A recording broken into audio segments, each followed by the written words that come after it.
Okay, so as you're gearing up for open enrollment, you're probably asking the question, do I want to have an active or do I want to have a passive open enrollment? In today's video specifically, we're talking about what's the pros and cons of each of those.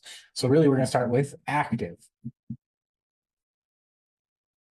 Pro and con.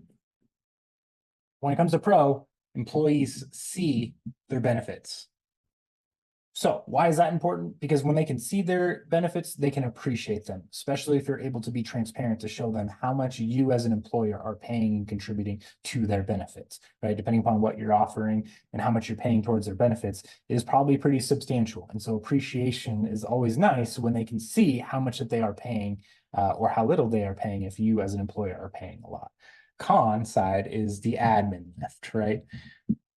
Communicating, trying to get everybody in through the portal. If you have an open enrollment portal, fill out paperwork, all those sorts of things. It can be a huge lift for you in HR. And it's not like you don't already have enough on your plate. Now we have open enrollment where you try and track everybody down, figure it out. And that can be cumbersome, especially if there's not a lot of change. You're not changing carriers, really nothing, a whole lot going on. Maybe active is not the way for you to go.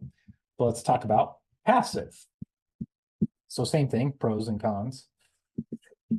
Of the pros, essentially is the opposite of the con there, is the admin lift is pretty low. So if you do passive, yes, there is still going to be work for you to do as HR, right? If there are changes, payroll, all these various things that you still have to do. But if really we're not changing medical carriers, we're not changing ancillary lines, really nothing's really changing, there could be a case for saying, hey, let's keep it passive and just communicate to employees. Hey, if you want to make any changes, you're available to do that. Otherwise, you don't have to. One of the things we miss with the active side of things is if you do that and somebody misses their open enrollment window and they're currently enrolled in the benefits, but they just don't go into the platform, don't return the forms, those kind of things, they might get dropped. That could probably be a con there for you. In passive, it just simply says, hey, if you already have it, you want to keep exactly what you have, great. The cons is essentially the opposite, is the appreciation side, right?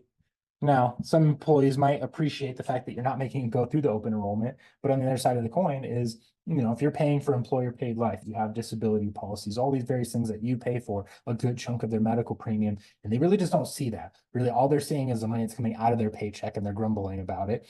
This is one way to help them do that is going through an active open enrollment. So that could be a con when it comes to passive side. So it is worth the conversation. Some years it might be great to do active, and some years it might be great to do some passive enrollment to help ease that burden for HR there. So that's up for you to decide. If you do have any questions, here's our contact information here below. YouTube videos for different videos that we post. Try to be educational, try to be strategic on our approach to benefits piece, help make your life easier. That is the goal at the end of the day. Thank you for watching.